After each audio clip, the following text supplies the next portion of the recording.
নবী সালেহ যখন দাওয়াত দিতেছেন, পাহাড়ের পার্শ্বে গিয়া সবাই এক জায়গায় করলো, বলে তোমার মালিকের কিছু কুদরত দেখাও।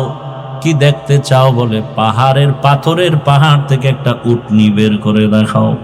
সালেহ আলাইহিস সালাম রব্বে কারীমের দরবারে দোয়া করলেন, হে মালিক, আমার কওমের লোকেরা তোমারে আল্লাহ বলে মানতে চায়, তবে তুমি আল্লাহ যে এত ক্ষমতাওয়ালা একটা কুদরত দেখতে চায়, পাথরের পাহাড় থেকে একটা উটনি বের করে দেখাও। সালেহ নবী দোয়া করা মাত্র পাহাড়, দুইটা পাহাড় বড় বড়, ওই দুই পাহাড়ের মাঝখান থেকে একটা উটনি বের হইয়া হাঁটতে হাঁটতে নবীর সামনে হাজির হয়ে গেছে। আল্লাহ শব্দ তার ব্যাপারে বলছেন নাকাতুল্লাহ। উটনিও আসছে, উটনির পেটে বাচ্চা, বাচ্চা এসে প্রসব করছে। কিন্তু এত বড় বেঈমান সালেহ আলাইহিস সালামের উম্মতেরা আল্লাহকে আর মানে না, নবীরও মানে না, কালেমাও পড়ে নাই।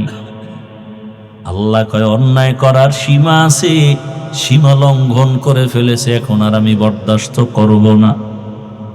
হঠাৎ একটা গাইবি আওয়াজ আসছে, আওয়াজ বিকট একটা আওয়াজ। আওয়াজটা আসছে দুই পাহাড়ের মাঝখানে। ওই আওয়াজে ঈশা কওমের সব লোকের কান বন্ধ, সব জাগাত মরে গেছে। কিয়ামতের আগে এরকম ইসরাফিলের আওয়াজ আসবে, সিংহা নিয়ে দাঁড়ানো, ফুৎকার দিবে। আর এই জিন্দা মানুষগুলো হঠাৎ একটা আওয়াজ শুনবে, কঠিন, বাড়তেছে, আওয়াজ খালি বাড়তেছে, বাড়তে বাড়তে কান শেষ হয়ে যাবে, মাথা নষ্ট হয়ে যাবে। মানুষগুলো স্টক করা রোগীর মতো, নেশাগ্রস্তের মতো হেলপে দুলবে, আস্তে বেহুশ হয়ে পড়ে যাবে। সমস্ত জিন্দা মানুষগুলো জাগায় মরে যাবে। দীর্ঘ 40 বছর বৃষ্টি হবে লাগাতার। বৃষ্টির মধ্যে পুরা দুনিয়া সাফ, পুরা জমিন সমান, সমতল ভূমি, চেটিয়াল ময়দান, কিচ্ছু থাকবে না, জমিন পুরা খালি। আবার ফুৎকার দিবেন, এইবার সব মৃত্যু লাশগুলোর মধ্যে রুহু চলে আসবে। এরপরে সব দাঁড়ায় যাবে, হাসরের মাঠ শুরু হয়ে গেছে। জমিনটা হবে হাসরের মাঠ, মক্কার পার্শ্বে আরাফার ময়দান হবে, আল্লাহর স্টেজ, বিচারালয়, আদালত, অথবা শরিয়ার জমিন হবে আল্লাহর বিচারালয়, আদালত। ওই সালেহ আলাইহিস সালামের সাথে উটনির সোহবত আছে, তো সালেহ আলাইহিস সালামের বরকতে রহমতের নবী বলছেন ওই উটনি জান্নাতে যাবে। উটনি জান্নাতে যাওয়ার কাম কি? কোনো ফায়দা নাই। যাবে কেন? আল্লাহ দেখায় সৎসঙ্গে। বলেন না কেন? আপনাদের কষ্ট হইতেছে। সৎসঙ্গে স্বর্গবাস। পয়গম্বর সুলাইমান আলাইহিস সালাম একদিকে জগৎ বিখ্যাত একজন পয়গম্বর নবী, অন্যদিকে রাষ্ট্র পরিচালক, গোটা দুনিয়ার একজন পরিচালক। আল্লাহর কুদরতের সিংহাসন মদিনাতুল মুনাওয়ারা থেকে 9 মাইল উপরে সুলাইমান পয়গম্বরের সিংহাসন। মুলকে সাবা পেরিয়ে যাচ্ছে মদিনার উপর দিয়া। হঠাৎ পয়গম্বর সুলাইমান জমিন থেকে 9 মাইল উপরে সিংহাসনে বসে জমিনের গর্তের পিপিলিকার আওয়াজ কানে শুনছে। পিপিলিকা বয়ান করতেছে, ইয়া আইয়ুহান নামলু দুখুলু মাসাকিনাকুম, এই আমার জাতিরা তাড়াতাড়ি গর্তের মধ্যে প্রবেশ করো। সুলাইমান নবী পিপিলিকার বয়ানটা 9 মাইল উপর থেকে শুনলেন। ফাতাবাসসামা, সুলাইমান পয়গম্বর ওখানে বসে মুস্কি হাসিয়া বলে, এই সিংহাসন ল্যান করো। জমিনের মধ্যে ল্যান করছে পয়গম্বর সুলাইমান। পিপিলিকার কাহিনী সবাইরে শুনাইতেছে। এই কাহিনীর মধ্যে হঠাৎ নামাজের সময় ওযু করবে, পানির প্রয়োজন, কোথাও পানি নাই। হুদহুদ নামের পাখি নাক লাগায়া মাটির মধ্যে বলতে পারতো এখানে পানি আছে। বলা মাত্র জিনদের বলতো মাটি খনন করে পানি উঠাও, ওযু করব, নামাজ পড়ব। সুলাইমান পয়গম্বর পিপিলিকার কাহিনী শোনায়। পিপিলিকার কাহিনী এতটা সুন্দর যে আল্লাহ ওই পিপিলিকার নামে সূরার নাম দিয়ে দিছে সূরাতুন নমল। মানুষ ধাঁধা কয়, আমাদের ইসলামী ধাঁধার মধ্যে আছে না, কোন সূরায় নাই বিসমিল্লাহ, কোন সূরায় 2 বিসমিল্লাহ। সূরায়ে নমল পিপিলিকার নামে। এবার নামাজের টাইম, হুদহুদ পানি দেখো, কিন্তু হুদহুদ নাই। পাখিদের মধ্যে উপদেষ্টা হলো ঈগল পাখি।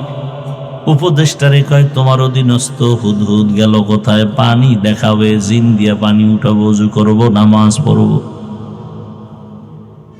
এদিক দিয়া হুদহুদ ফাঁকে দিয়া উপরে উইঠা চলে গেছে, খোলা আকাশে ঘুরে ঘুরে দেখে তার আর একজন জাতি ভাই বহুদূর হুদহুদ নামের পাখি দেখা যায়। হুদহুদ নামের পাখিটারে দেখা সুলাইমান নবীর হুদহুদ দৌড়ায় গিয়া কয়, কে তুমি? বলে, কে তুমি? খায়, আমি কে মানি?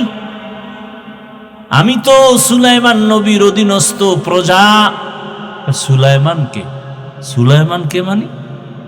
গোটা দুনিয়া যার হুকুমে চলে। বলে, মাত্র নাম শুনছি। বলে, তুই কোথায় আছো? সুলাইমানের নাম জানো না তো? তোর জেলখানায় যেতে হবে। কয়, না, আমি তো সুলাইমান রে চিনি না। আমি এমন এক এলাকায় আছি, আমগো দেশটা এক ম্যাডাম চালায়। ম্যাডামের নাম কি? দেখছেন নি? কারবার কেউ জানে না ম্যাডামের নাম কি? বাসুলাইমা দাদ মুলকো সরওয়ারি শুদমতি খাতে মশদে ওয়াপুরি। হুদহুদ বলে, বিলকিস তোমার ম্যাডাম? বলো কি, গোটা দুনিয়া চালায় সুলাইমান? বলে, আরে তো তুমি জানো না তোমার সুলাইমানের কি আছে? বলে, সিংহাসন। আমার ম্যাডামেরও সিংহাসন। কত, চল একটু দেখি। হুদহুদ চলে গেল বিলকিসের সিংহাসন দেখে গিয়া, বিশাল বড় রাজপ্রাসাদ। এত সুন্দর সিংহাসন। সুলাইমান নবীর কাছে খবর বলবে দিয়ে সুলাইমান হুদহুদ রে না পাইয়া মেজাজ গরম হয়ে গেছে। সুলাইমান পয়গম্বর বললেন, মালিয়া লা আরাল হুদহুদ, কি হলো আমার? আমি হুদহুদকে দেখি না কেন? রাজনীতি, এই রাজনীতি বলে নাই। এই পয়েন্ট একটা রাজনীতির একটা পয়েন্ট।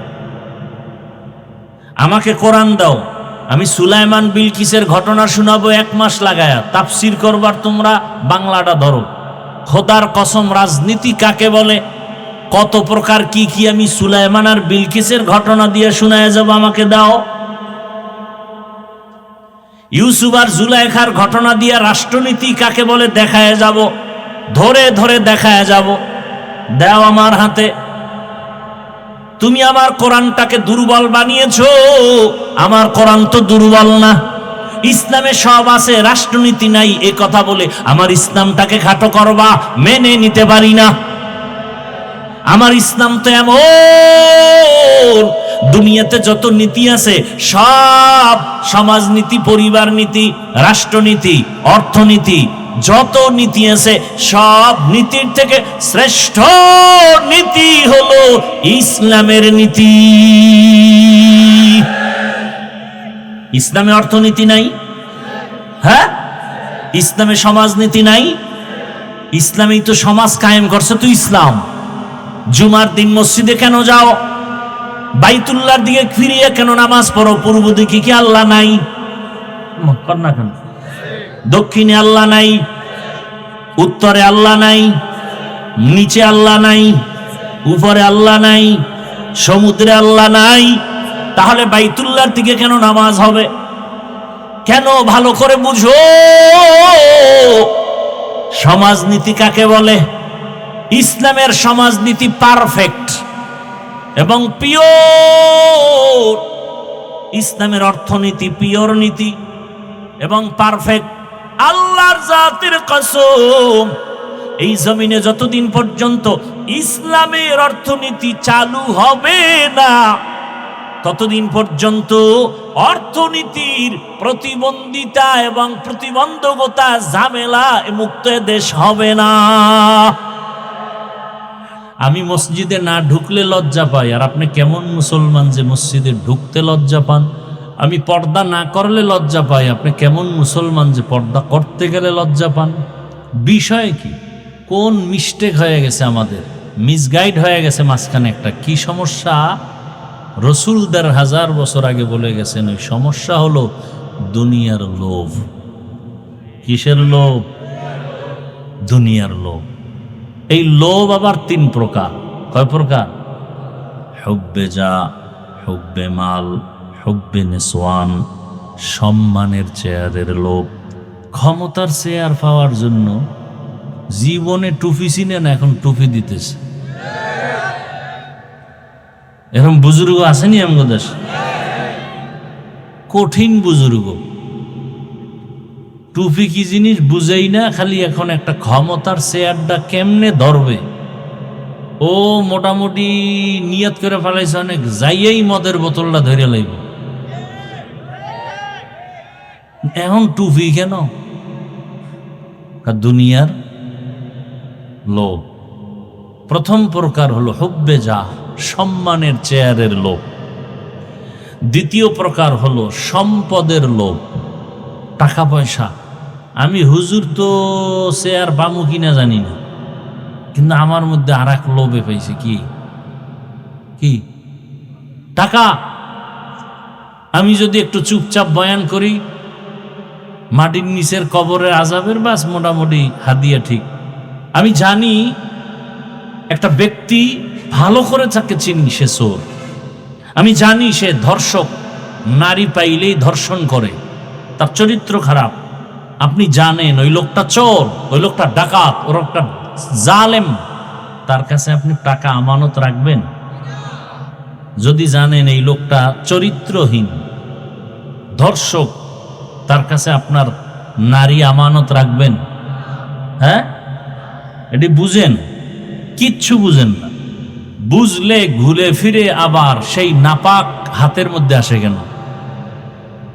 যদি বুঝে থাকেন তাহলে সেই নাপাককে ঘুরে ফিরে মাথার মুকুট বানান কেন?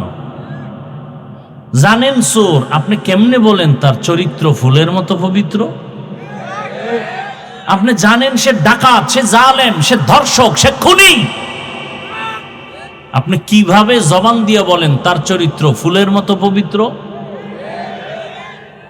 কোন ফুল? কাগজের ফুল? মানুষ কি এতটা বোকা হইতে পারে? আপনি জানেন তার কাছে টাকা রাখলে খেয়ে ফেলবে আর ফেরত দিবে না, তাহলে আপনি জেনে শুনে তার কাছে টাকা আমানত রাখেন কেন? এরপর আপনি মাইকিং করবেন আমার টাকা চুরি হয়ে গেছে। জানেন বিড়ালে শুটকি খাইব, বিড়ালের শুটকি দেখাইলেন কেন? বরং দেখায় না, আরো বয়ান দিছে, এই বিড়াল জানি তোর অভ্যাস ভালো না, এ শুটকি ডেহেনে রাখছি 3 দিন, তোর খাওয়ন দাওয়ান আলাদা আছে, ওখানে গিয়ে খাবি। বিড়ালে কয় শুটকি যখন দেখছি যত জরিমানাও জুতার বাড়ি 10টা খাম, তা আগে শুটকি। কি আপনি বারবার দেখতেছেন যেই লোক জনগণের দায়িত্ব নিতে গেলেই সে চুরি করে, লোভ সামলাইতে পারে না, নিজের পেট ভরে না, সে জনগণের পেট ভরবে কিভাবে? নিজের সন্তান, নিজের স্ত্রী, নিজের আপনজন নিরাপদ না যার কাছে, আপনি নিরাপদ পাবেন কিভাবে তার কাছে? এজন্য বলি, দাবি করেন মুসলমান, আপনার আমার আল্লাহ এক, নবী এক, কোরআন এক, কাবা এক, ধর্ম এক, এরপর ইসলামটা জায়গা মতো মানেন না কেন? দুনিয়ার লোভে পড়ে গেছেন। কি লোভ? ভোটের আগের রাত্রে কিছু টাকা পাবেন, আর কিছু পাবেন? আর কিচ্ছু? ভোটের পরে আর কিছু পাবেন? ভোটের আগের রাতে কিছু টাকা পাবেন, আর এই যে কিছু কি জানি বলে ওই চা পান খাওয়ানোর কিছু খরচ টরচ পাবেন, আর তার পাও যদি ধোয়া দিতে পারেন তাহলে হয়তো বা একটু চামচাগিরি সুযোগ পাবেন। এছাড়া আর কিছু পাবেন? হ্যাঁ, আবার যদি ভাগে কোনো দিন উল্টা পাল্টা হয়ে যায় তাহলে মাইনাস। মাইনাস মানে জমিন থেকে বিদায়। কি এখন মানুষ মারতে শত্রু লাগে না, নিজের দলের আপন লোকটাই যথেষ্ট। ভাগে কম হয়ে গেছে বলে ওকে মাইনাস করে দাও। তবে আপনি মানেন আর না মানেন, কথাটা লিখে রাখেন। বিশেষ করে আমি যুবকদেরকে বলবো, একটা ব্যানার বানাও। 200 টাকা দাম নিতে পারে, সম্ভবত 2 ফিট 3 ফিট ব্যানার। ব্যানারে স্লোগান লিখবা, পৃথিবীতে একমাত্র শান্তির ঠিকানার নাম ইসলাম। কথাটার মধ্যে কি পরিমাণ সন্দেহ আছে আপনাদের? হ্যাঁ, আপনি যদি ইসলাম না মানেন দুঃখ নাই, কিন্তু কথাটা আপনি সত্য, এটা 100 না, ওভার 100। শান্তির ঠিকানার নাম, এটা সাইনবোর্ড লেখেন, ব্যানারে লেখেন, এবং এরপরে লিখবেন, যতদিন পর্যন্ত এই জমিনে ইসলাম কায়েম হবে না ততদিন পর্যন্ত চাপাবাজদের আওয়াজ হবে, শান্তি কপালে জাতি পাবে না। সম্ভব না, কোনোদিন সম্ভব না। চোরের কাছে কোনোদিন সম্পদ আমানত থাকতে পারে না, ধর্ষকের কাছে কোনোদিন আমার মা বোন নিরাপদ থাকতে পারে না, জালেমের কাছে কোনো দুর্বল মানুষ সুস্থ থাকতে পারে না। ইসলাম ছাড়াই জমিনে শান্তি আসবে না। কিয়ামত পর্যন্ত যত তুমি চিল্লাও, চিল্লাইতে পারবা, কিন্তু শান্তি কপালে দেখা যাবে না ইসলাম ছাড়া। সমস্যা কি? সবাই কয়, যারা বিএমপি করে, আওয়ামী লীগ করে, এরাও মাঝে মাঝে কয়, হুজুর আপনারা এক হইলে আমরা আসি, এইবার চান্দু যাবা কই? আমরা হুজুরেরা তো মোটামুটি এক লাইনে হাজির, এইবার চান্দু যাবা কই? এইবার পিডান খাবো না, পিটান দিব। আমগো ধাক্কাইয়া ধাক্কাইয়া কইছো এক হও, আমরা এক হয়ে গেছি ইনশাআল্লাহ। দেশের সব আলেমে ইসলামের ব্যানারে সব এক, কে চরমনাই, কে তাবলিগ, কে দেওবন্দি, কে আলিয়া, কে কওমিয়া, বুঝি না, ইসলামের ব্যানারে সব এক। যারা এক হবে না তাদেরকেও চিহ্নিত করতে হবে, এরা খাঁটি ইসলামওয়ালা নয়, দুনিয়ার লোভে পড়ে ভিন্ন দিকে দৌড়ায়। এইবার যারা আমাদেরকে সাপোর্ট দিবে না এদেরকেও চিহ্নিত করতে হবে। ভেজাল আছে কোথায়? একজনারে চিনি না, শুনি না, দেখি কেমন, দেখি এটা বলা যায়, কিন্তু যারে বারবার দেখছেন, বারবার চিনছেন, এরে আর কি দেখবেন? হ্যাঁ, একজনে দৌড়ায় পিছন দিয়া লঙ্গি ছেঁড়া, পিছন দিয়া কিও কয়, এতদিন সোনার বাংলা দেখছো, এখন রূপার বাংলা দেখো। কি বাংলা দেখো? সোনার বাংলা, রূপার বাংলা সব দেখেছো, এখন শুধু একটা দেখা বাকি, ইসলামের বাংলা দেখতে হবে।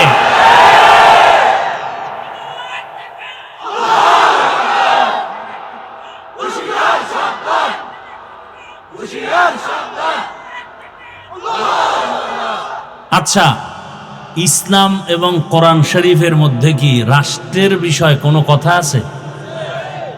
আমি কিন্তু প্যাসের ওয়াজ কম করি, প্যাস গোজ বুঝি না, করিও না, এবং আপনাদেরকেও প্যাসে ফালাতে চাই না।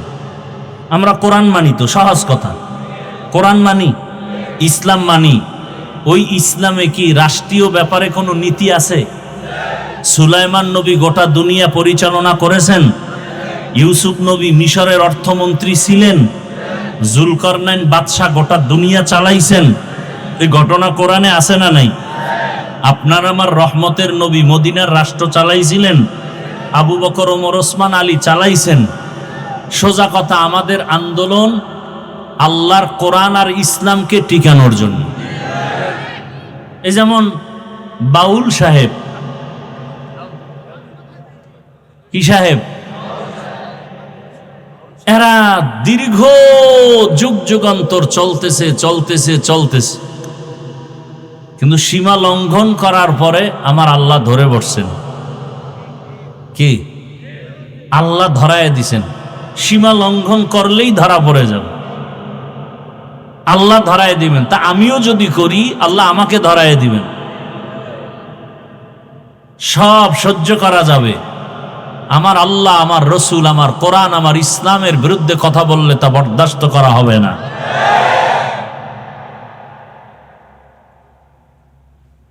আমরা ক্ষমতা চাই না। এই যে চেয়ার পাইছি না, এই চেয়ারের মূল্য কি কম নেই?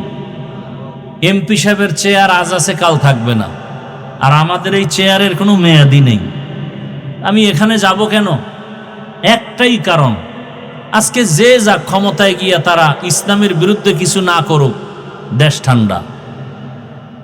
কারণ এ বাংলাদেশের মধ্যে কোনোদিন কেউ ইসলামের বিরুদ্ধে স্বপ্ন দেখলে তা পূরণ হবে না। আমি যুবকদেরকে আর একটা ওয়াদা করায় যাই, বাবার সাথে সন্তানদের মাঝে মাঝে তর্ক হয় না? হয় না? তার মানে কি বাবারে কেউ গালি দিবে আর মেনে নিবে? হ্যাঁ, বাবার সাথে তর্ক হয়েছে ঠিক আছে, কিন্তু আমার বাবার বিরুদ্ধে যদি কেউ কথা বলে ওর কলার ধরে ফেলবো না?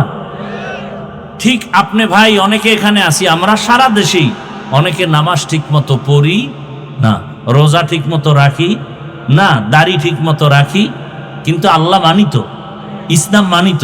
তার একটা অনুরোধ, যুবকরা ওয়াদা করো যে ইসলামকে খাটো করার সুযোগ দিবা না।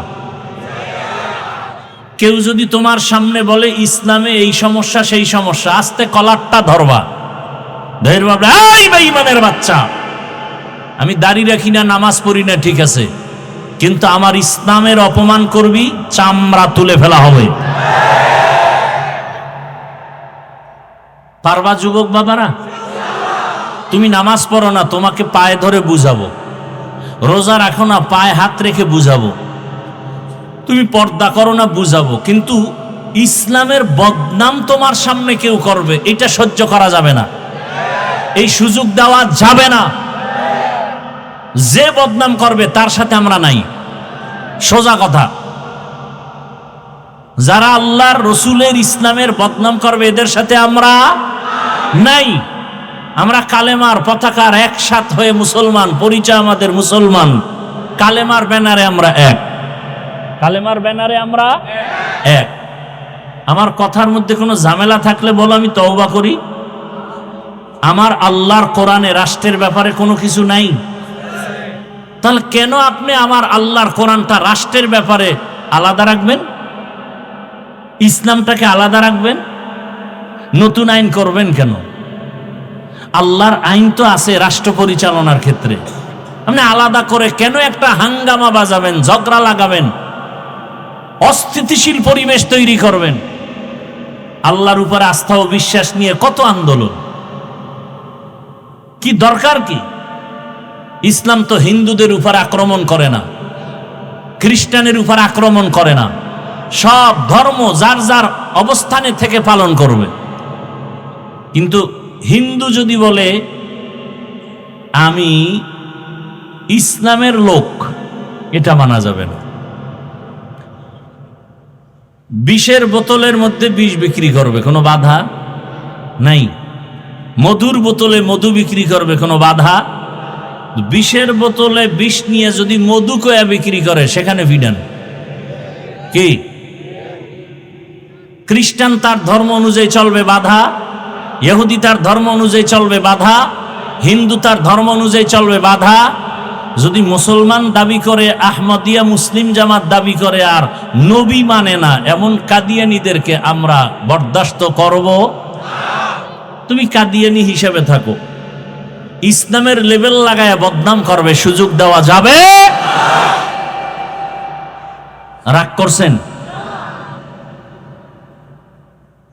আমি ইসলামী কোনো দলের দায়িত্বশীল না, কিন্তু আমি ইসলামের পক্ষের মানুষ। আমি আল্লাহর কোরআনকে, ইসলামকে মাথার মুকুট মনে করে কথা বলতেছি। আপনাকে আমি বলি না আপনি চরমনাই যান, তাবলিগে যান, একবারও বলছি না। আপনাকে এটাই বলতে চাই, আপনি নামাজ ঠিকমতো পড়তে না পারলেও বুঝাবো, কিন্তু ইসলামের বদনাম করতে দিবেন না, হুঁশ থাকতে। এবং যে করবে তার সাথে আমাদের কোনো সম্পর্ক নেই। তাহলে এই সমস্ত সবকিছু আমরা জানি, আল্লাহ এক, নবী এক, কোরআন এক, কাবা এক, ধর্ম এক, এরপরও আমরা উল্টা পাল্টা চলি কেন?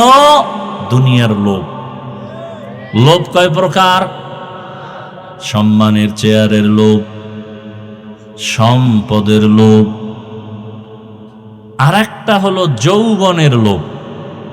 কিসের লোভ? এই যুবক, তোমার মতো যুবক স্কুলে পড়ে, নামাজ পড়ে, আসেনি? তুমি কেন পারো না? কয় লোভ। কিসের লোভ? কয় যৌবনের লোভ। কিসের লোভ? তোমার মতো যুবক তাকায় দেখো, রাস্তায় গাড়ি চালায়, ড্রাইভারি করে, নামাজ পড়ে, তুমি কেন পারো না? একমাত্র তোমার ভেতরে কাজ করে লোভ। টাকার লোভে পড়ছো, ক্ষমতার লোভে পড়েছো, এজন্য নামাজ পড়ার সময় নাই। ক্ষমতার লোভ তোমাকে নামাজ থেকে আলাদা করেছে। টাকার লোভে পড়েছো, এ কারণে তুমি হক কথা বলো না, হক পথে চলো না। ফেরাউন নামের বেঈমান গরিব অবস্থার থেকে বান্দা যখন ক্ষমতার মসনদে মিশরে আসলো, ওজিরে হামান রে ডাক দিয়ে কয়, মনে চায় আমার ভেতর একটু খোদা খোদা ভাব, দাবি করমুনি?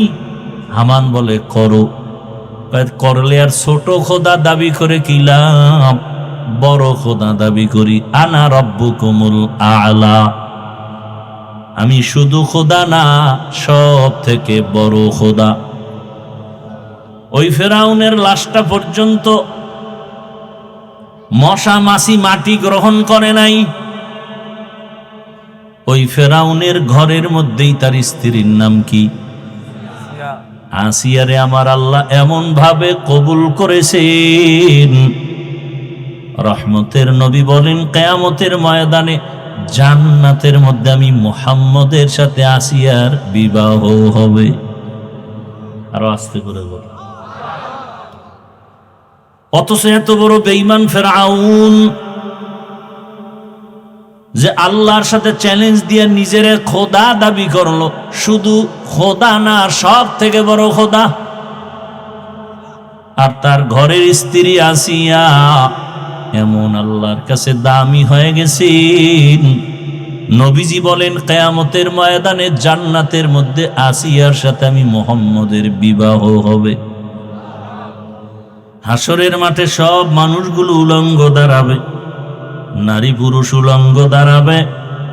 সূর্যের গরমে মাটির জমিন তামা হয়ে যাবে। জাহান্নামের আওয়াজ, নবীরা পর্যন্ত কান্না শুরু করবেন। ওই কঠিন সময় জান্নাতের 8টা দরজা খুলিয়া 8 জন ফেরেশতা 4 জন নারীদের ডাকবেন, আসেন জান্নাতের মেহমান খানায়, কোনো হিসাব লাগবে না। কয়জন?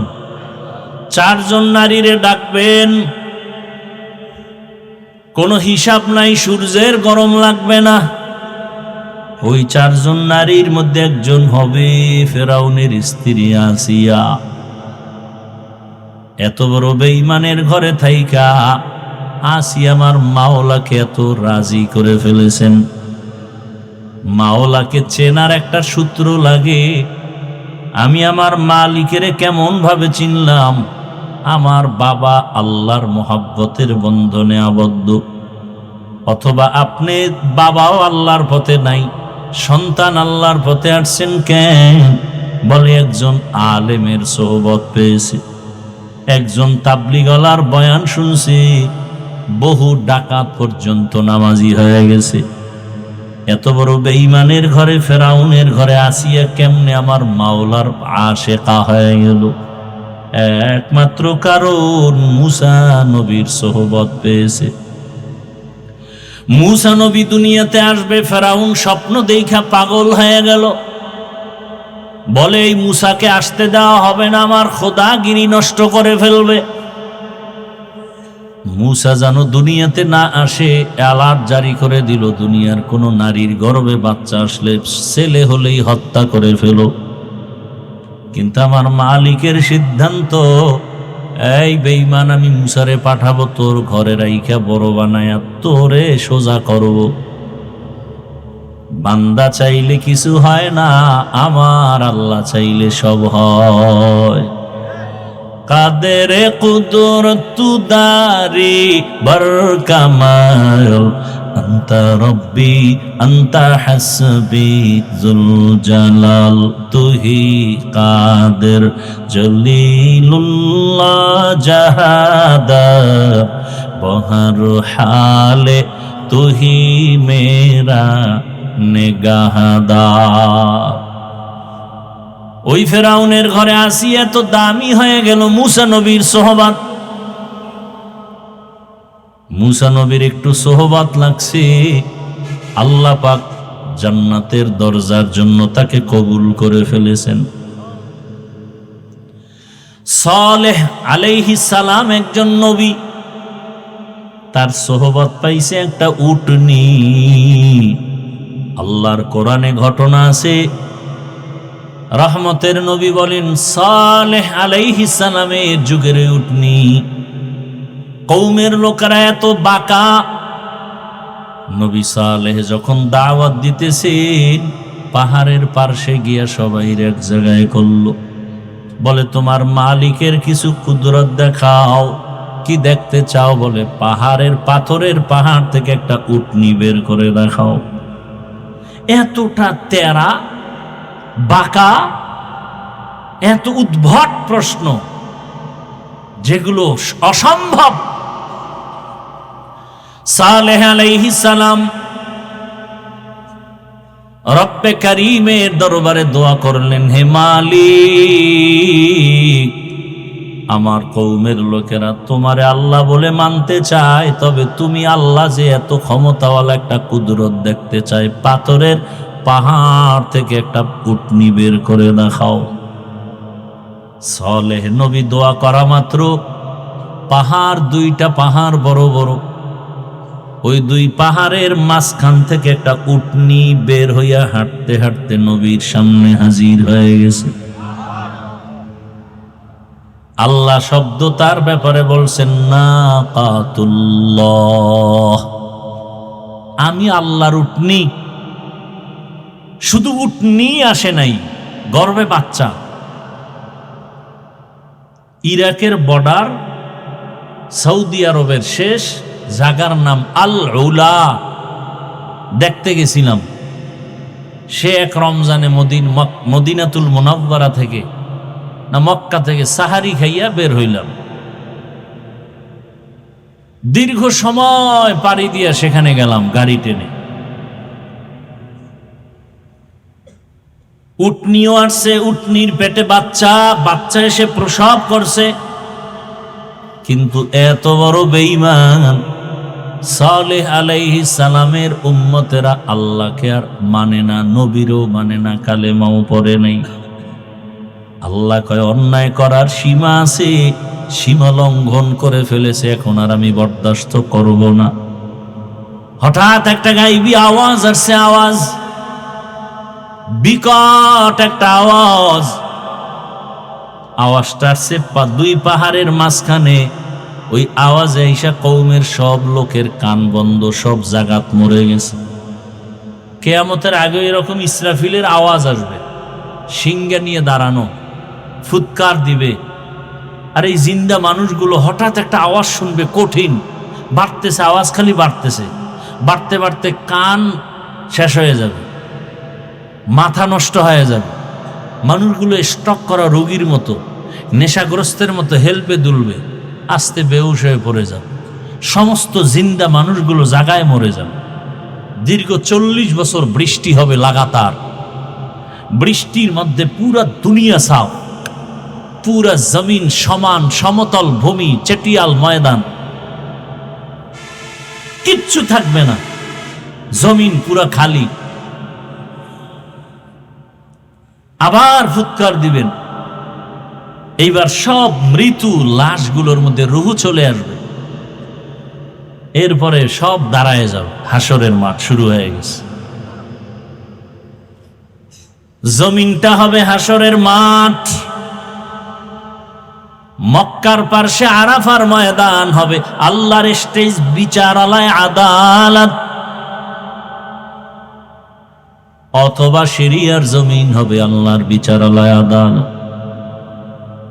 ওই সালেহ আলাইহিস সালামের সাথে উটনির সোহবত আছে, তো সালেহ আলাইহিস সালামের বরকতে রহমতের নবী বলছেন ওই উটনি জান্নাতে যাবে।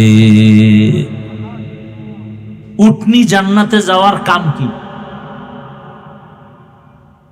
কোনো ফায়দা নাই। যাবে কেন? আল্লাহ দেখায় সৎসঙ্গে। বলেন না কেন? আপনাদের কষ্ট হইতেছে। সৎসঙ্গে স্বর্গবাস। পয়গম্বর সুলাইমান আলাইহিস সালাম একদিকে জগৎ বিখ্যাত একজন পয়গম্বর নবী, অন্যদিকে রাষ্ট্র পরিচালক, গোটা দুনিয়ার একজন পরিচালক। আল্লাহর কুদরতের সিংহাসন মদিনাতুল মুনাওয়ারা থেকে 9 মাইল উপরে সুলাইমান পয়গম্বরের সিংহাসন।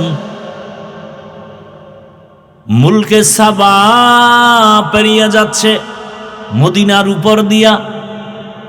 হঠাৎ পয়গম্বর সুলাইমান জমিন থেকে 9 মাইল উপরে সিংহাসনে বসে জমিনের গর্তের পিপিলিকার আওয়াজ কানে শুনছে। পিপিলিকা বয়ান করতেছে, ইয়া আইয়ুহান নামলু দুখুলু মাসাকিনাকুম, এই আমার জাতিরা তাড়াতাড়ি গর্তের মধ্যে প্রবেশ করো। সুলাইমান নবী পিপিলিকার বয়ানটা 9 মাইল উপর থেকে শুনলেন। ফাতাবাসসামা, সুলাইমান পয়গম্বর ওখানে বসে মুস্কি হাসিয়া বলে, এই সিংহাসন ল্যান করো। জমিনের মধ্যে ল্যান করছে পয়গম্বর সুলাইমান। পিপিলিকার কাহিনী সবাইরে শুনাইতেছে। এই কাহিনীর মধ্যে হঠাৎ নামাজের সময় ওযু করবে, পানির প্রয়োজন, কোথাও পানি নাই। হুদহুদ নামের পাখি নাক লাগায়া মাটির মধ্যে বলতে পারতো এখানে পানি আছে। বলা মাত্র জিনদের বলতো মাটি খনন করে পানি উঠাও, ওযু করব, নামাজ পড়ব। সুলাইমান পয়গম্বর পিপিলিকার কাহিনী শুনায়। পিপিলিকার কাহিনী এতটা সুন্দর যে আল্লাহ ওই পিপিলিকার নামে সূরার নাম দিয়ে দিছে সূরাতুন নমল। মানুষ ধাঁধা কয়, আমাদের ইসলামী ধাঁধার মধ্যে আছে না, কোন সূরায় নাই বিসমিল্লাহ, কোন সূরায় 2 বিসমিল্লাহ। সূরায়ে নমল পিপিলিকার নামে। এবার নামাজের টাইম, হুদহুদ পানি দেখো, কিন্তু হুদহুদ নাই। পাখিদের মধ্যে উপদেষ্টা হলো ঈগল পাখি। উপদেষ্টারে কয়, তোমার অধীনস্থ হুদহুদ গেল কোথায়? পানি দেখাবে, জিন দিয়া পানি উঠাবো, ওযু করবো, নামাজ পড়বো। এদিক দিয়া হুদহুদ ফাঁকে দিয়া উপর ওইটা চলে গেছে। খোলা আকাশে ঘুরে ঘুরে দেখে তার আর একজন জাতি ভাই বহুদূর হুদহুদ নামের পাখি দেখা যায়। হুদহুদ নামের পাখিটারে দেখা সুলাইমান নবীর হুদহুদ দৌড়ায় গিয়া কয়, কে তুমি? বলে, কে তুমি? খায়, আমি কে মানি? আমি তো সুলাইমান নবীর অধীনস্থ প্রজা। সুলাইমান কে? সুলাইমান কে মানি? গোটা দুনিয়া যার হুকুমে চলে। বলে, মাত্র নাম শুনছি। বলে, তুই কোথায় আছো? সুলাইমানের নাম জানো না তো? তোর জেলখানায় যেতে হবে। কয়, না, আমি তো সুলাইমান রে চিনি না। আমি এমন এক এলাকায় আছি, আমগো দেশটা এক ম্যাডাম চালায়। ম্যাডামের নাম কি? দেখছেন নি কারবার, কেউ জানে না ম্যাডামের নাম কি? বাসুলাইমা দাদ মুলকো সরওয়ারি সুদমতি খাতে মশদে ওয়াপুরি। হুদহুদ বলে, বিলকিস তোমার ম্যাডাম? বলো কি, গোটা দুনিয়া চালায় সুলাইমান? বলে, আরে তো তুমি জানো না তোমার সুলাইমানের কি আছে? বলে, সিংহাসন, আমার ম্যাডামেরও সিংহাসন। কত চল একটু দেখি। হুদহুদ চলে গেল বিলকিসের সিংহাসন দেখে, গিয়া বিশাল বড় রাজপ্রাসাদ, এত সুন্দর সিংহাসন। সুলাইমান নবীর কাছে খবর বলবে দিয়ে সুলাইমান হুদহুদরে না পাইয়া মেজাজ গরম হয়ে গেছে। সুলাইমান পয়গম্বর বললেন, মালিয়া লা আরাল হুদহুদ, কি হলো আমার, আমি হুদহুদকে দেখি না কেন? রাজনীতি, এই রাজনীতি বলে নাই, এই পয়েন্ট একটা রাজনীতির একটা পয়েন্ট। আমাকে কোরআন দাও, আমি সুলাইমান বিলকিসের ঘটনা শোনাবো 1 মাস লাগায়া, তাফসির করবার তোমরা বাংলাটা ধরো। খোদার কসম, রাজনীতি কাকে বলে, কত প্রকার কি কি আমি সুলাইমান আর বিলকিসের ঘটনা দিয়ে শোনায় যাব, আমাকে দাও। ইউসুফ আর জুলাইখার ঘটনা দিয়ে রাষ্ট্রনীতি কাকে বলে দেখায় যাব, ধরে ধরে দেখায় যাব, দাও আমার হাতে। তুমি আমার কোরআনটাকে দুর্বল বানিয়েছো, আমার কোরআন তো দুর্বল না, ইসলামে সব আছে, রাষ্ট্রনীতি নাই, এ কথা বলে আমার ইসলামটাকে খাটো করবা, মেনে নিতে পারি না। আমার ইসলাম তো এমন, দুনিয়াতে যত নীতি আছে সব, সমাজনীতি, পরিবার নীতি, রাষ্ট্রনীতি, অর্থনীতি, যত নীতি আছে সব নীতির থেকে শ্রেষ্ঠ নীতি হলো ইসলামের নীতি। ইসলামে অর্থনীতি নাই? হ্যাঁ, ইসলামে সমাজনীতি নাই? ইসলামেই তো সমাজ কায়েম করছে তো ইসলাম। জুমার দিন মসজিদে কেন যাও? বাইতুল্লাহর দিকে ফিরিয়ে কেন নামাজ পড়ো? পূর্ব দিকে কি আল্লাহ নাই? না কেন? দক্ষিণে আল্লাহ নাই? উত্তরে আল্লাহ নাই? নিচে আল্লাহ নাই? উপরে আল্লাহ নাই? সমুদ্রে আল্লাহ নাই? তাহলে বাইতুল্লাহর দিকে কেন নামাজ হবে? কেন? ভালো করে বুঝো সমাজনীতি কাকে বলে। ইসলামের সমাজনীতি পারফেক্ট এবং পিওর। ইসলামের অর্থনীতি পিওর নীতি এবং পারফেক্ট। আল্লাহর জাতের কসম, এই জমিনে যতদিন পর্যন্ত ইসলামের অর্থনীতি চালু হবে না, ততদিন পর্যন্ত অর্থনীতির প্রতিবন্ধিতা এবং প্রতিবন্ধকতা, ঝামেলা মুক্ত দেশ হবে না। অর্থনীতির একমাত্র কল্যাণ ইসলামী অর্থনীতি। ইসলামী অর্থনীতি চালু হয়ে গেলে এ দেশে ভিক্ষুক থাকবে না, দারিদ্র বিমোচনের স্লোগান দিতে হবে না, দারিদ্র সীমার উপর আর নিচ নিয়ে টেনশন করা লাগবে না। ধনীরা জাকাত দিবে, ইসলামের অর্থনীতি। গরিবরা জাকাত পাবে, ইসলামের অর্থনীতি। মানুষকে করজ দাও, হাসানা দাও, করজে হাসান, ধার দাও। বড় লোকেরা ধার দেয় না, গেলেই বলে নাই নাই নাই। 5,000 টাকা দেন, আমি গরিব, নাই।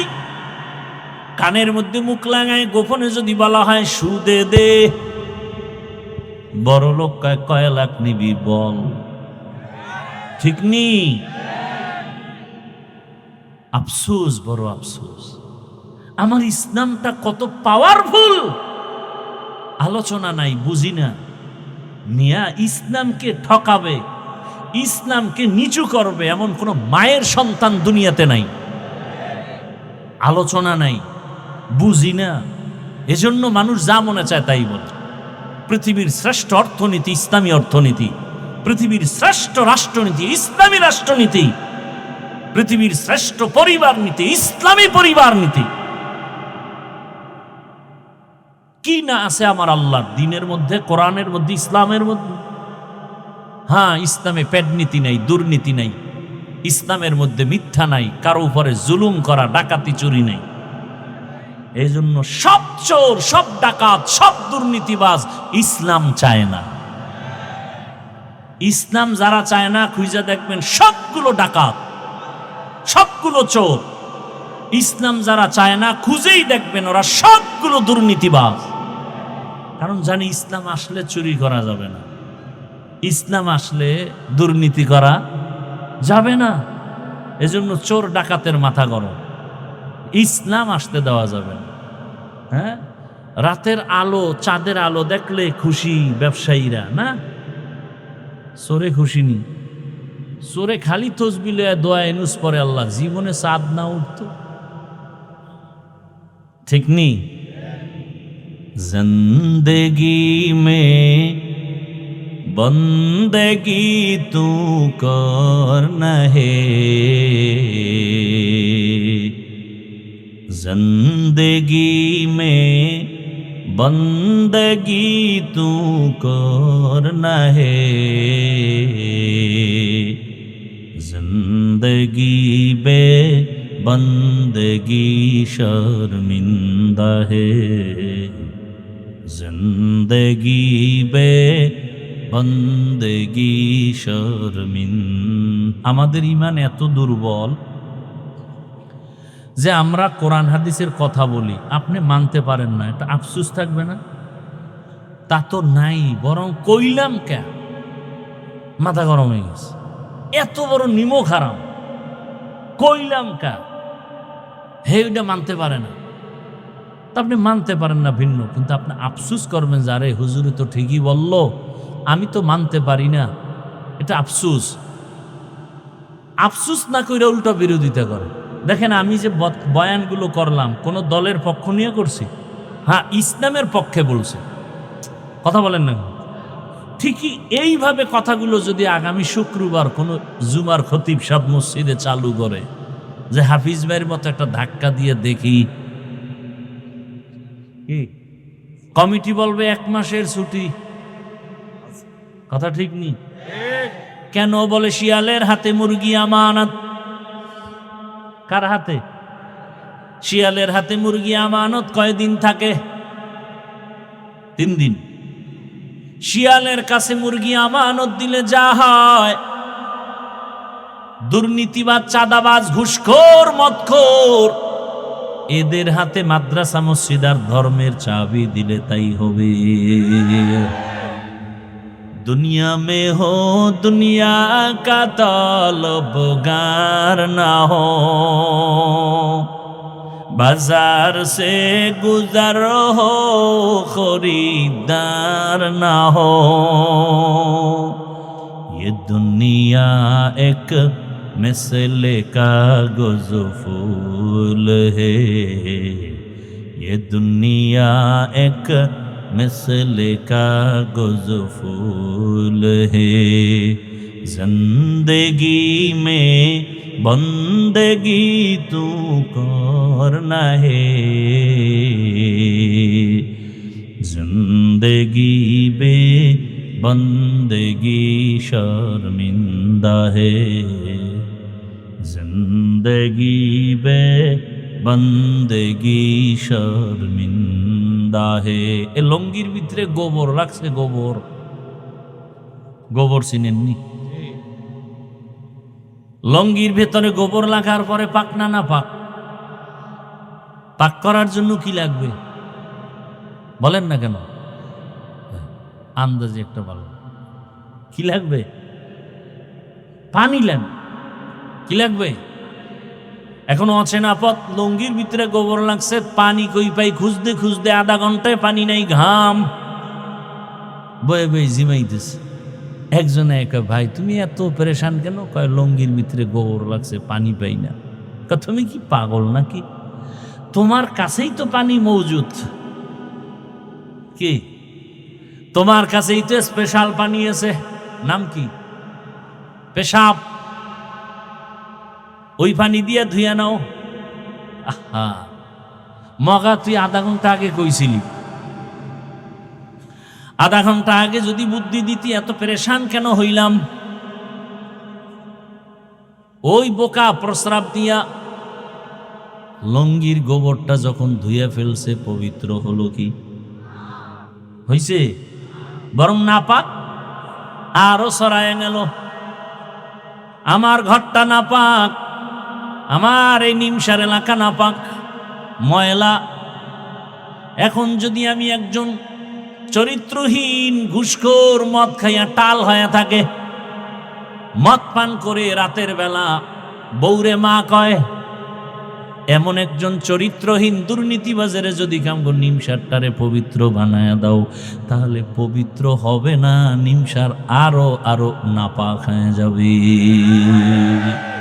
তুকু যাও সুন্নতে আহমদ কুজা বা মোহাম্মদ কৈবুয়াদ নিসবতুনা মান আহাব্বা সুন্নতি কৌলে রসুল মজদায়ে কা নামাই হাম কুন কবুল। এ জুলাই যোদ্ধারা, পরাজিত সৈনিক, স্বাধীন করেছো, স্বাধীন চাপাবাজি করো না। তোমার স্বাধীন সফল হলে কেন এখন আমার মা ধর্ষিতা হয়, জবাব দাও। এই জুলাই যোদ্ধারা বলো, তোমার স্বাধীন যদি সফল হয়ে থাকে, কেন আমার বোন রাস্তায় নিরাপত্তার সাথে চলতে পারে না? কেন বাবার সামনে মেয়েকে ধর্ষণ করা হয়? কেন স্বামীর সামনে তার স্ত্রীকে ধর্ষণ করা হয়? কেন ব্যবসায়ী নিরাপদে ব্যবসা করতে পারে না? বুঝা গেল তোমার স্বাধীন সফল না। নতুন ভাবে প্রস্তুতি নাও, কাফনের কাপড় কিনে রেডি হও, নতুন আর একটা সফল স্বাধীন করতে হবে। ওই স্বাধীন হবে একমাত্র ইসলামের স্বাধীন। রেডি হয়ে যাও, আর বেশি বেশি বিড়ি টানো, আল্লাহর কাছে দোয়া করো, 5 ওয়াক্ত নামাজ পড়ো, দোয়া করো, হে মালিক বাহাদুরি করিও না। গত শুক্রবার কিন্তু ধাক্কা একটা লেগে গেছে গোটা দেশে, ফাঁকে ফাঁকে কিন্তু মিস কল চলতেছে, একটা বাড়ি মারবে গোটা বাংলাদেশটা ধ্বংস হয়ে যাবে। সুনামি বলে যায় না, খালি মোবাইলে আকাম দেখো। 2004 সালের ইন্দোনেশিয়ার সুনামির ইতিহাস দেখ, ভূমিকম্পের ইতিহাসগুলো দেখো। আমার দেশটা ধ্বংস হতে 1 সেকেন্ডের সময় লাগবে না। রাতের বেলা ঘুমাইবা, ঘুমের মধ্যে দেখবা সমুদ্রের মাঝখানে হাবুডুবু খাইতেছো। শরীয়তপুর জেলার মধ্যে নড়িয়া থানা, হঠাৎ করে একটা গ্রাম মাটির পানির মধ্যে ডুবে গেছে, মাটি বাড়ি শুদ্ধা। আমার মাওলা যদি একটু অর্ডার করে, সাথে সাথে একটা বাড়ি মারবে, 5.7 না একটু যদি বাড়তি হয়ে যায়, বা ওইটাই যদি আরেকটু সেকেন্ড বাড়ায় দেয়, 13 সেকেন্ডের জায়গায় যদি 20 সেকেন্ড হয়ে যায়, আল্লাহ বুঝায় দিলেন ধাক্কা দিয়া, এই নাস্তিকের দল, বাহাদুরি করিস না, জমিন আমি আল্লাহ, এ জমিনে বাহাদুরি করবে একমাত্র আল্লাহ, আর কেউ না। পয়গম্বর সুলাইমান মনে আসেনি? পয়গম্বর সুলাইমান হুদহুদরে না পাইয়া যে শব্দটা বললেন, এটা রাজনীতি। মালিয়া লা আরাল হুদহুদ, কি হলো আমার হুদহুদকে দেখি না কেন? আর আমরা কি করি? কি হলো সভাপতির মসজিদে আসলো না কেন? কি হলো এলাকাবাসীর মসজিদে আসে না কেন? সুলাইমান শিখায় দিলেন, না না, নিজের দিকে তাকায় বলো, আমার কি হলো যে হুদহুদ আমার থেকে চলে গেল? আমার কোন দোষের কারণে ময়দানে শ্রোতা নাই? আমার কোন অপরাধের কারণে মুসল্লি মসজিদে নাই? আমার কোন অপরাধের কারণে মাদ্রাসায় ছাত্র নাই? আমার কোন অপরাধের কারণে এলাকায় ভূমিকম্প হয়? আমার কোন অন্যায়ের কারণে আমার শিশু বাচ্চা কেন জ্বরে ভুগতেছে? আমার কি হলো? আমার কি হলো? আমার স্ত্রী কেন অসুস্থ কষ্ট পায়? আমার কি হলো? আমার কোন গুনার কারণে আল্লাহ বেজার, আমার কি অপরাধের কারণে আমার ঘরে অশান্তি, আমার কোন অপরাধ হলো যে আমার সমাজে অশান্তি, আমার কি অপরাধ হলো যে আমার কারণে আমার দেশটা অশান্তিতে ভরা। দেখছেননি রাজনীতি, মালিয়া আমার কি হলো? সুলাইমান বলে আমার কোনো দোষের কারণে হুদহুদকে হারায় ফেললাম। কেন? হুদহুদ আমার অধীনস্থ নাই। আরে আমার কথা সবাই শুনবে, কিন্তু শুনে না কেন? আমি বাবা হইয়া সন্তানকে আদেশ দেই, মানে না কেন? আমার কোন অপরাধের কারণে আমি শিক্ষক হইয়া ছাত্রকে শাসন করি, বিরোধিতা করে কেন? আমার কোন অপরাধের কারণে, আমার কোন গুনার কারণে আমার ছাত্র আমার কথা মানে না? আমার কোন অন্যায়ের কারণে আমি বাবা হিসাবে সন্তানকে কথা মানাইতে পারি না? আমার কথা তো অনায়াসে মানবে, আমার কথা তো আমার প্রজারা মানবে। আমার কোন অপরাধের কারণে আমার এলাকার মানুষ আমার কথা মানে না? আমার কোন দুর্বলতার কারণে আমার দেশের জনগণ আমার কথা মানে না? ওরে আমি যদি ভালো হই, গোটা দেশ ভালো হয়ে যাবে। গাছ ভালো, ফল ভালো, আমি বাবা ভালো, সন্তান ভালো, শিক্ষক ভালো, ছাত্র ভালো, পীর ভালো, মুরিদ ভালো, সরকারের ক্ষমতাওয়ালারা ভালো, গোটা দেশ ভালো। রাজনীতি নাই, কপাল খারাপ, সময় নাই, নাইলে এক সপ্তাহ টাইম দিয়ে সূরা নমল আর সুলাইমান বিলকিসের কাহিনী শোনায় যায় আর রাজনীতি শিখায় যায়। এত একটা পয়েন্ট বললাম, কোরআনে আছে না এটা? তো মাত্র একটা পয়েন্ট বললাম। বাসুলাইমা দাদে মুলকো সরওয়ারি সুদমতি এ খাতে মশ দেওয়াপুরি। ভাইরা আমার, এখনো সময় আছে, তওবা করেন। আরে পিপিলিকার কথা বলতেছিলাম কোন সূত্র ধইরা? ওই যে ফেরাউনের স্ত্রী আসিয়ার কথার সূত্র ধরে। রহমতের নবী বলেন এই পিপিলিকা আল্লাহর জান্নাতে যাবে। কোথায় যাবে? পিপিলিকা জান্নাতে যাবে, একটা গাভী জান্নাতে যাবে। কি জান্নাতে যাবে? গাভী। ওই গাভীর নামে সূরা আছে, নাম কি? সূরায়ে কেন গাভী জান্নাতে যাবে? বলে সূত্র কি বলে? মুসা নবীর সাথে সোহবত, সোহবতে সা লেহ তো রাস লেহ কুনা, সোহবতে তা লেহ তো রাত লেহ কুনা থেকে জমানা, সোহবতে বা আউলিয়া বেহতে রসদ সালা তাআত বেরিয়া। ভাইরা আমার, গাভী জান্নাতে যাবে, মুসা নবীর সাথে সম্পর্ক। আল্লাহ পাক বলেন দুনিয়ার মায়া অন্তর থেকে দূর করিয়া আখিরাতের মায়া সম্বল সঞ্চয় করো, মায়া জমাও। বাল তুসিরুনাল হায়াতাদ দুনিয়া ওয়াল আখিরাতু খায়রু ওয়া আবকা। দুনিয়াটা কিছুই না, বিউটি পার্লারের মতো সৌন্দর্য। রৌদ্র লাগলে নাই কি, বিউটি পার্লারে গিয়া জাম কালাও সানমিয়া হয়ে গেছে, কিন্তু একটু পানি লাগলে শেষ। এই ছবিতে দেখা পাগল হয়ে গেছে না? মোবাইলে তো কালা মানুষের সাদা বানায়, ওটা আর এক বিউটি পার্লার। দেখা পাগল হয়ে গেছে। এই ডানা কাটা পরি না নিয়ে মরব না, মরলে এক রশিতে। কাছে আসার পর দেখে পুরা চেহারার ভেতরে বরণে ভরা। এখন কামান গেছি বা আটকে গেছে, উভয় কি? এইবার কয় না, সুযোগ তো আছে, চার বিয়া। একটা নাইলে ঠকজি, আরো তিনটার দরজা খোলা। কি মাসনা ওয়া সুলাসা ওয়া রুবা। হায় হায় হায়, এরে আমার কলিজার যুবক, দুনিয়ার মায়া অন্তর থেকে দূর করে দাও।